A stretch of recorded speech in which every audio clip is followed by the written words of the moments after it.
let's talk about the Baptist Mission. If you click, I'm sure you guys have all been by it hundreds of times, and I'm sure you've noticed it hundreds of times. But if you haven't, it's as you're leaving Westville and you're heading north, like into Watts, or if you're going to Siloam, it's just outside of Westville, probably about 3 or 4 miles on your left. I actually grew up just down the road from the old Baptist Mission, so I've had heard it called some other things like Breadtown by my dad, and I had no idea why he called it that, and I'm going to tell you why in a minute. So I'm going to cite my source of information. It's from the Oklahoman, and here's what it said about Baptist Mission. They have 25 members currently. Some people say it's the oldest church in Oklahoma that still holds services. Descendants of the original congregation still worship there. Some names include, some of you guys may have these last names: Black Fox, Six Killer, Proctor, Jones, Duncan, Bushyhead, Wycliffe, and Odell. During the Civil War, Stan Wadey, who was a Cherokee Confederate colonel, a lot more about him again later, he burned it down because it was considered the seat of anti-slavery in our area.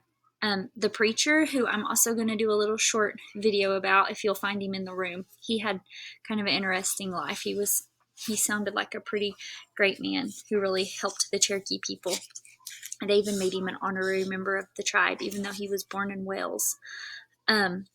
He preached anti-slavery to the Cherokee people. And, a lot of them had slaves, and they had brought their slaves with them into Indian Territory. So, like the Chief John Ross, I think they had like 47 slaves or something like that. They had, don't quote that number because that's just off the top of my head, but they had a lot of slaves. So the preacher, he preached anti-slavery to the people. And Stan Wadey, he was a Confederate colonel. He didn't like that too well. So he actually burned down the original church, and they rebuilt it in 1889, which I knew that the church had burned and had been rebuilt, and what's there is not actually the original church. It's still old, it's just not the original church. But I didn't know why or who had burned it or anything. So I learned some things. I thought that was pretty neat. Let me make sure I'm getting this all right here. So it used to be a school, a farm building, and housing for missionaries. So all those outbuildings actually used to be there. The church wasn't the only thing. It used to be a school, farm buildings, and missionary housing. The school was the largest brick building in the Cherokee Nation when built. So I need to double check if the school was actually built at the Baptist Mission location in Westville or the one in Tahlequah, because after it burned, they actually moved to Tahlequah for a little while, and then they rebuilt the one at Westville. So I'm going to have to look into that. But I do know that when the Baptist Mission built their school building, it was the largest brick building in Cherokee Nation. I'm just not sure the exact location.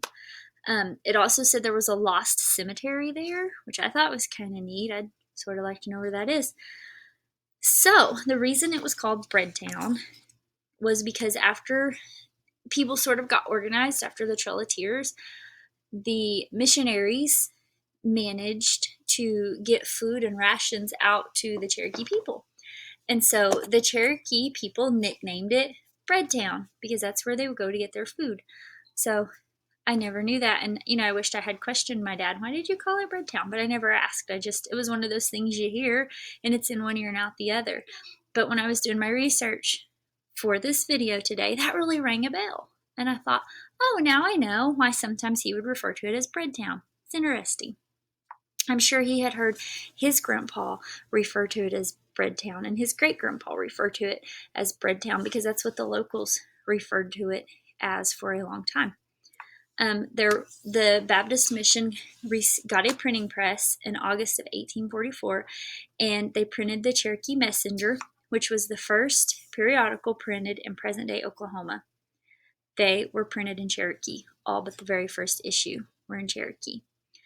If you go to, I'm going to say it wrong, Oklahoma National Historic Registry site, I think I said that right.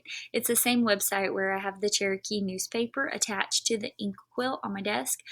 I think you can still find the Cherokee Messenger. I don't know, because some of that stuff you have to pay for. So, but you can still find other newspapers that were printed in Cherokee, and I actually have one linked over there, which is pretty neat. Let's see. Make sure I covered everything. I'm glancing back at my notes. So that's pretty much it on the Baptist mission.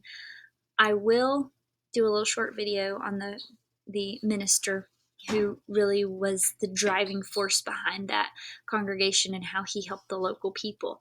I want to end, though, with a quote on the Cherokee newspaper that I found. Now, it's not the Cherokee Messenger that was printed right here, but it's still a Cherokee newspaper, and I love what they headed their newspaper with. They said it was devoted to the good, the beautiful, and the true. And I think that would be a good way for all of us to live our lives. So go check it out.